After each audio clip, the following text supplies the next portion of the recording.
Welcome to WICR, where we dance the night away. Alright, and welcome to another episode of We Got It Covered. I'm Andrew Allers, here by myself today, as you can see. Cozy V is out. He's not coming in today. He's not feeling well. He told me and Dominic, I have no idea where he is. Hopefully he's coming soon, but for now it's just me, and I want to get things started off with sports. So first, I just wanted to do an update on the NHL standings, and I'm very excited because my team, of course, the Tampa Bay Lightning, are in first place. They're 17-6, 2 overtime losses. St. Louis is right behind them, 17 wins, 7 losses. Toronto after them, Winnipeg, Nashville, Columbus, Los Angeles, the Islanders, surprisingly, New Jersey, and Vegas. Let me see, 1, 2, 3, 4, 6, 7, 8, 9, 10. So those are the top 10 teams actually.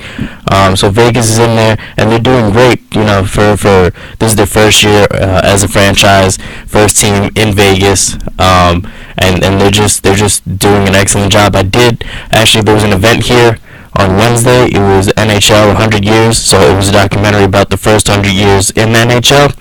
And I got to actually interview the Vice President of Communications for the NHL, John Jalapeno. He was a great guy. I also got to interview Steve Stern, who's another great guy. Worked really hard on this documentary. I spoke to John about the different generations of the NHL, and Gretzky, Lemieux, previous generations, Messier. Then you go into your St. Louis, or your Cavaliers, your Richards, your Stahls. Back in like 2005, 2006, when the Stahl brothers were really at their height, I would say, or when they made their mark.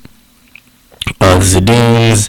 Then you roll around to your Crosbys, your Ovechkins when they started in 2007. Now you got your Connor McDavid, your Austin Matthews. So I just spoke to him about the different generations of players and the different styles of play. And he said that every generation, of course, is going to say that their hockey is the best hockey. But to me personally, this is the most skilled that everybody's been. So everybody as a whole is really, really, really skilled. And I think that there are more skilled players now than there ever were before. Same you could say with basketball probably. And maybe you could argue that the talent level, the skill level of the highest skilled players, maybe you could argue that Gretzky and Lemieux are better than Crosby and Ovechkin. But as a whole, talent-wise, I don't think that you could beat this generation because there's so many talented players, and because the role of the enforcer has died a little bit. I forgot to ask him about fighting in hockey and how it seems like they're trying to limit the amount of fights that go on in hockey. So enforcers aren't as prominent. They're not as popular as they once were before. So we'll see in the next couple of years where that role is going. But we still have players like Ryan Reeves, who's just a tremendous fighter. Bieksa, 2 KO punches. He's doing a Superman punch out there on the ice. But we'll see, where fighting is in the next couple of years, because it is a huge part of the game. It's not a huge part of the game. It's a huge part of the hockey lifestyle or culture. That sounds a little bit better. It is definitely part of the game too. But when people talk about hockey, the first thing that non-hockey fans say, not traditional hockey fans say, is, "Oh, y'all get to fight in the game, so that's really cool." So it's definitely a part of the hockey culture, and it would be sad to see it just disappear entirely. They did a lot to limit it, but I don't think that it should disappear at all. So it was great to talk to him about that. He did actually say for Glenn Horan, Mr. Horan, who put this thing together, shout outs to him. He did say that he fought, I'm not sure if it was particularly him, but I think it was him, that he fought to keep fighting in the game. In EA Sports, they made the hockey games and stuff like that. They make sports games, video games and stuff. So he did fight to keep fighting in the game, ironically. So I think I just saw Don walk by. So it was just a great event overall, and you guys should have been there. So we switch over to football for a little bit, and the man himself just walked in as I'm prepared to talk about football, just like he's been there. And was holding it down. Just I say, Juski, you the man. Man coming in with the suit and tie. Oh yeah, I didn't even have to take it off. Yeah, you're good. Damn, looking fresh. I just told him that Matt couldn't make it here. He's not feeling well, so shout outs to Matt. We did have a fire podcast yesterday. It was great. So we're going to upload it to our SoundCloud. We got it covered. We're going to upload it. What's the specific SoundCloud name that Matt uses? Cozy V. Cozy V. All right. So we're uploading it on that. Yeah. We're going to have different avenues if you want to check us out. I think we're planning on doing some sort of social media promotions. We're going to put in our own personal Instagram and Snapchats. My Instagram and Snapchat is Golden Kid Dom. And Andrew, what is yours? King_Allers. There you go. And then we're going to throw it up. And then we're also going to link it on other websites too. So you'll definitely find it if you look around. Oh yeah, definitely. So we'll definitely be out there, especially next semester. You're going to see a lot of us. Yeah. We ain't going nowhere, man. I mean, you got to get to his face. With net neutrality, granted, you'll see a lot of us if we have net neutrality. That doesn't. I don't know, man. The way things are looking, we had an in-depth discussion about it yesterday, but the way things are looking a little bleak right now. They're voting the 14th. Yeah, I know. Yeah. They're voting the 14th, so it's in a few days. It's what I think it might be 2 Thursdays from now. Sounds about right. Because the 11th is my final, and that's a Monday, so I'm assuming it's gonna be Thursday. Yeah. I think the only way really to help in the regards to preventing the loss of net neutrality is probably voice your opinions and use certain hashtags. Call your congressman. Write letters. Letters are very, very important. You said you wrote a letter, right? Yeah, I wrote a letter, and I put a comments on the FCC page that John Oliver linked. Yeah. I don't know if it was an FCC page and it might have been a government page, but I put comments away. But you know what's the craziest thing we talked about yesterday though? All the comments on that government page they're not using it just because there was found to be over 300,000 Russian bots. That's scary, bro. So a lot of the comments that come across as very real and look legit are actually fake. They're made by robots. So I can kind of see why they're like, all right, we can't really take it. We can't really use it because it's not people within our own country and it's fake. Yeah. It sucks though, don't get me wrong. It's like a lose-lose. That's a fact. It's definitely not a good situation to be in. So yeah, it's definitely probably the most important. If there was one thing to tell people to go to, I mean, I know we have with Trump winning the election, that was bad, but you have things in places to block him from doing anything he wants, like the bill that they're trying to pass. He's been trying to do that for months, but no, they've been stopped every time. They're trying again, but net neutrality is probably the biggest thing right now, especially for us younger folks. Older folks, it's a little bit different, but for us, it's going to affect everybody. It's going to affect our generation and the generation coming up most, because all we do is literally on the internet. So losing in hindsight, if you really think about it, losing net neutrality might not seem like a big deal for some, but it is when you're gonna have to start paying extra money out of pocket to get the same speeds you have now. So if you want to keep the way your internet speeds are going, you're gonna have to drop an extra 30, 40, 50 possibly. And the way I looked at it, some diagrams and some graphs and stuff. They're gonna, if it does pass, and it's obviously this is not set in stone, they're gonna have packages. So you want a streaming package, so you want to actively stream Netflix, Hulu, HBO at a good speed, pay extra. You want a gaming package, or you want to play on Xbox Live, PlayStation, all that, extra money. You want to stream music and do all that stuff, extra money. Yeah, and then that's the scary part, because they could charge as much as they want. That's the thing. So, like Andrew, we obviously, we're 21 when we're in college. We have Netflix, Hulu, HBO. I have all three, right? Yeah. I pay $40, $45, and Netflix is raising its price. So it's $30, $45 I pay. Now add in another 40 on top of that, just because I want to get adequate speeds, just for the same service I have now. It's like, come on, man. Just because you don't want it to buffer all the time. They're trying to nickel and dime, because telecommunications companies and the ISPs like Comcast, Verizon, and AT&T, they're losing money on the cable end.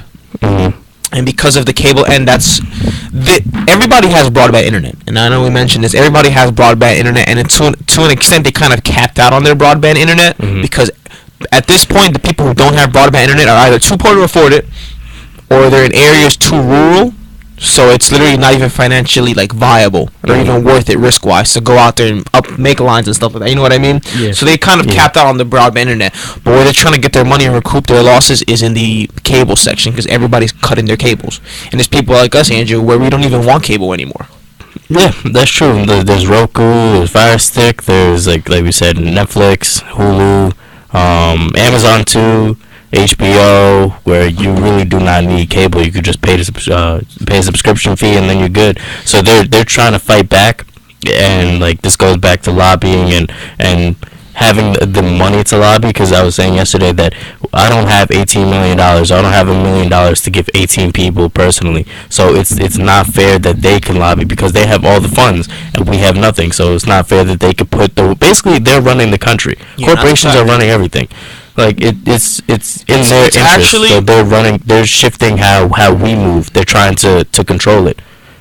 It's annoying because net neutrality, the loss of it is kind of way bigger than it kind of just seems. Yeah. It's not even necessarily I'm gonna have to pay more for internet. It's just they have the ability to not necessarily censor, because you can't really censor it, but they can influence traffic. And when we talked about the aspects of journalism and all that kind of stuff, it's hard to uphold your journalistic integrity with net neutrality, because when you're a journalist, especially nowadays, your biggest priority is being objective, right? And you have to parse through all this kinds of research, right? See, when you're trying to parse through all this research when it comes to the internet, ISPs can prevent that through net neutrality, because they can make certain websites slower, so it makes your job harder to do. And you already have the conflict of journalism where it's like, do I become objective or do I chase the dollar and chase the profit? Because you still have to pay your bills at the end of the day, right? Yeah. That's what I'm saying. Yeah, so it's definitely a scary thing, and I forgot to mention this yesterday, but the group Anonymous, I wonder if they'll do something during this though. I think many internet groups are not gonna stay quiet. I think you're gonna start seeing more activity, more protests maybe as it gets closer. The thing is that it's already close. Today's December 1st, right? Yeah. So it's 13 days. December, everybody. It's 13 days. It's 13 days until the net neutrality thing gets passed. So I think within that week, the week of the 11th, is when you're going to see massive protests.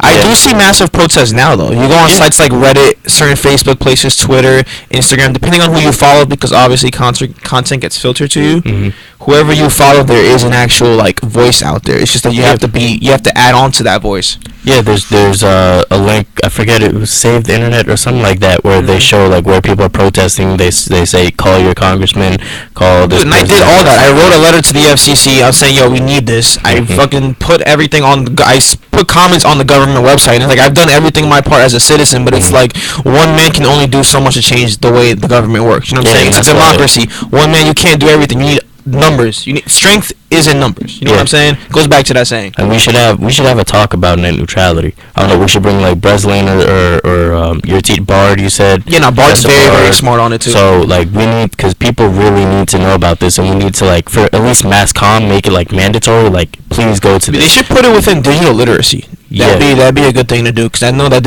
Alternate, one of my friends takes digital literacy. Alternate was talking about it. Because now it's like breaking news, and teachers are like shifting their classes to talk about it. Because since we're in media, Drew, it's kind of like a big deal within media. Yeah. The only thing I don't know is how it really I don't know how it affects broadcast media. So people like you and me who want to make shit or make stuff to begin with, right?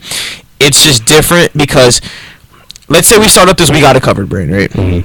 It's going to be harder to get our name out there because they can affect traffic. Because they would obviously rather have people go to them than us. Yeah. And it's all. So we're already fighting the popularity battle and the publicity battle because we just started. So we have to get our name out there. Now we have telemarketing companies come up to us and actively prevent us through like influencing the internet speeds. Yeah, it's terrible. It makes it really difficult. It's terrible for small businesses and startups, because to reach the people that you once reached, like imagine if they had to pay $1 just to see your ad. They're not going to do that, or $1 just to see this. They're not going to do it. But these big corporations who have the funds, they could still give it to you for free. It's going to cost them a little bit more, or they might have to do a partnership and give a percentage to the ISPs. But they still have the funds to do it, and they'll still be afloat. So that leads to a monopoly. Because what if Apple partners with Verizon? Or HBO or Netflix partners with Comcast? Like then you're gonna see Netflix or you're gonna see HBO, and then the others might disappear. So on that note, that just leads to monopolies, and the only people that win are the ISPs and like the top corporations. It's the rich keep getting richer. That 1% just keeps getting more and more powerful, which is actually very, very annoying. But it just, I don't know, man. It's also the thing. A lot of people, the way they've been looking at it, it's just like, oh, if net neutrality passes, it's just an effect of the Trump presidency, so it's going to be easy to repeal it once Trump's out of the office, right? But what you got to realize is that it's harder to repeal a policy than it is to implement one, right? Because once you repeal, let's say you try to bring back net neutrality, all these giant companies, like I mentioned before, like Comcast, Verizon, AT&T, all of them, they're gonna be like, remember they already have a lot of influence, right? Then they're gonna look at the government and be like, yo, we just dropped billions of dollars. Are you really gonna try to do us like that? Yeah. You know what I'm saying? And then once they put in all the money, and that's where a lot of the funding kind of comes from, it kind of becomes a tricky situation. It becomes very, very tricky. Yeah, man, it's sad. It's definitely a sad sight. So hopefully, I pray to God that this does not pass. That Jeet Pai or somebody on the side of getting rid of net neutrality changes. I don't necessarily know how exactly it's gonna how the actual meeting is gonna work though.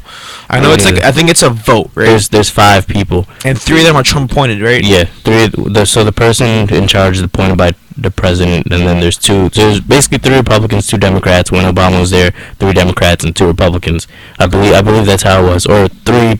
The majority are opposed now, and the other 2 are for net neutrality. So yeah, man, it's definitely a sad sight to see. So if you do want to keep your internet as it is, it's not perfect. It's just if you care. If you care, it's not perfect. Obviously, there's still certain things that you see on the internet that we shouldn't see. There's definitely the kind of like the black market of the internet where you could find videos. Right? There you go. The darknet where you can find videos that are terrible. You can find a lot of everything shady over there, man. Yeah, so there is that, obviously, but with every good, there's the bad. So you just have to take it in stride and how it is, and just try to just show the positive and keep the positive side up there. But yeah, we're gonna take a little quick break, but when we come back, I saw a documentary about capitalism, and this kind of ties into it. So I want to talk about that a little. Stay with us. All right, good looks.